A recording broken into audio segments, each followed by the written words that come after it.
We welcome you to the first episode of the Frozen Foxes. Alongside Tommy Berry, Pat Sypher, I'm Nick Paccione. Guys, it's been a struggle to the start of the year for these Marist Red Foxes. What are you seeing from this group? You know, Nick, just like you said, it's a start of the season, very slow. 0-4 to start the year. Last year they went 9-14, but it's a 24-game season. You have a lot of time to make it up, a lot of time to make steps back in the standings. Big issue this year so far have been the penalties. They've taken about 10 penalty minutes a game. You can't win a game if you're down a man for half a period on average. Like you said, it's a very tough season. I think of it like a mountain, right? It's always harder to get up the mountain than climb down the mountain, okay? Right now, they're on the toughest part of the schedule. It's going to take a lot of effort. But once they get to that point where they're kind of at the top of the hill, it gets a lot easier. Right now, they're in a really tough point, though. One example would be their matchup against Army. Army's a very, very tough team. They opened their season against them, falling 5-1 to Army. The matchup saw Army skate with a young roster, including 9 freshmen making their debut in the contest. Marist was provided several power play opportunities, but could only take advantage of one, as Tyler Stoneman scored the team's lone goal. Penalties have been killing them all year, like you said, and I think that also played a factor in their game against Farmingdale. Yeah, you know, in the game against Farmingdale, a home opener, they're starting their first win of the year. Marist would begin their season at home against Farmingdale Rams after falling to Army 5-1, as Pat just said.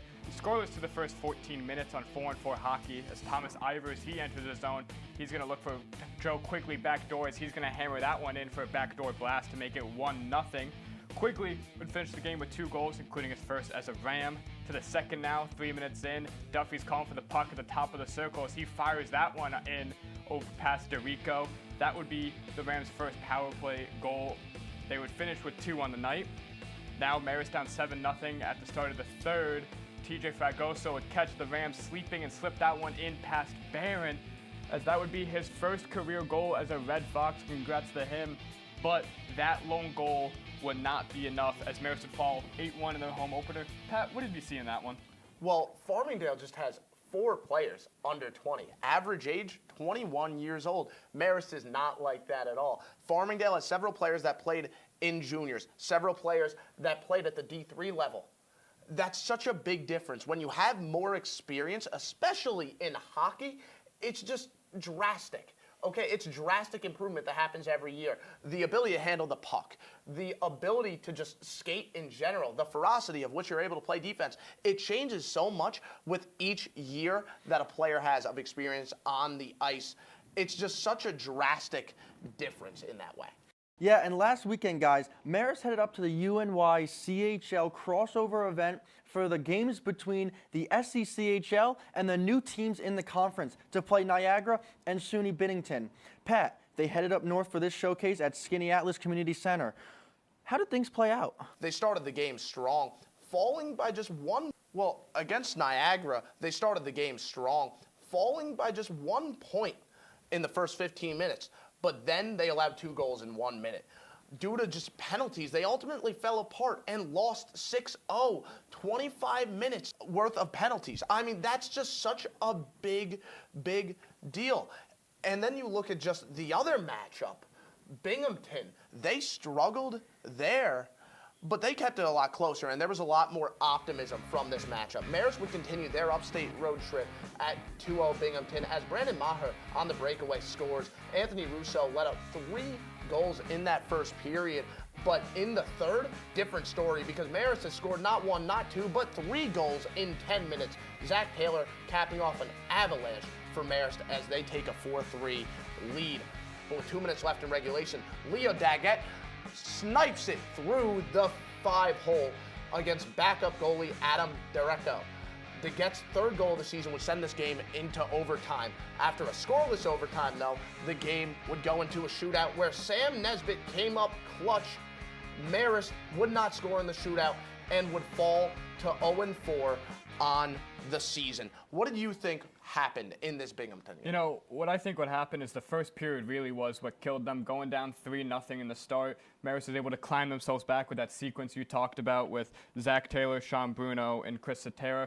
And then also, Zach Taylor and Sean Bruno really excelled. They had 3 goals and 3 assists between the two. Zach Taylor having 2 goals. You know, finding that little chemistry between the two is really good. As well, Adam Derrico, he came in at the start of the second, and he turned away 30 out of 31 shots that he saw, including 4 in overtime. It's a really good building block as they head into next weekend. Yeah, and guys, this weekend, Marist has a doubleheader at home against Clarkson. They won the SECHL championship last year. They beat Army 8-7, and now this year they start 0-2. What do you guys want to see this weekend from this Red Fox group? You know, what I want to see from Marist is I want to see him jump on Clarkson all year long so far. They haven't really been getting out. They're not scoring the first goal. That's a big advantage in hockey. As well, Clarkson's going to be coming off of an 8-hour bus ride on a Friday afternoon. Not many hockey players love that. Marist's going to be able to stick to the same pregame ritual, sleep in their own bed, hang out with their teammates, do all those intangibles that the away team doesn't have.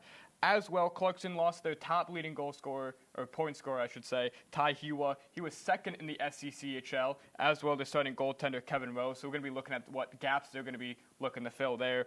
One player I think to make a note of is Griffin Sheehan, number 16 on Clarkson. He was 7th in the SECHL for points, 5th in goals. He had 15 goals, 15 assists for a total of 30 points last year.